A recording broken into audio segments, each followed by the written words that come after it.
किसी की सोची समझी साजिश।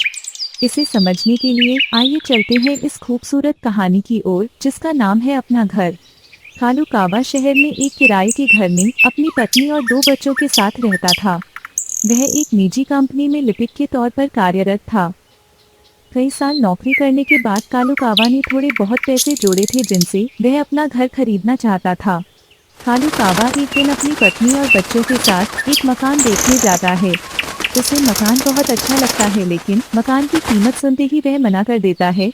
दरअसल मकान की कीमत उसकी हैसियत से दोगुनी थी लेकिन फिर भी उसकी पत्नी ने उसकी हिम्मत बढ़ाते हुए उसे यही मकान लेने को कहा। कालू कावा अपनी पत्नी और बच्चों की खुशी के लिए बैंक ऋण लेकर वही घर खरीद लेता है। घर खरीदते ही कालू कावा की हैसियत उसके परिवार और समाज में बढ़ जाती है।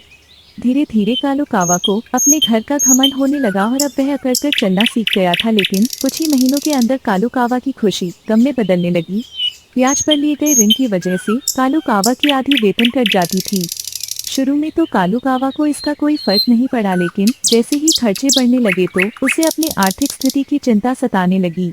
फिर भी कालू कावा जोड़ तोड़ करके अपना घर चला ही रहा था लेकिन एक दिन अचानक कालू कावा के छोटे बेटे की तबीयत खराब हो जाती है जिससे वह डर जाता है और अपने बेटे को लेकर अस्पताल भागता है। अस्पताल में इलाज के दौरान पता चलता है कि बच्चे को कैंसर है और उसका ऑपरेशन करना बहुत जरूरी है नहीं तो उसकी जान को खतरा हो सकता है। डॉक्टरों की बात सुनते ही कालू कावा और उसकी पत्नी घबरा जाते हैं।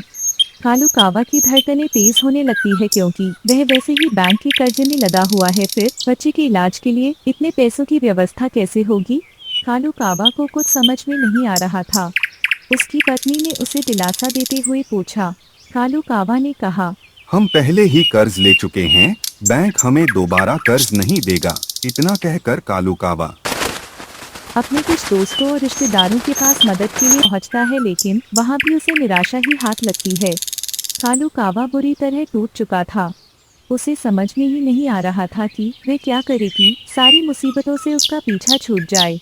रास्ते में चलते हुए अचानक उसे प्यास लगती है तभी उसकी नज़र एक विदेशी परिवार पर पड़ती है जिसमें पति पत्नी और उनका एक बेटा टेम्पो से यात्रा कर रहे थे।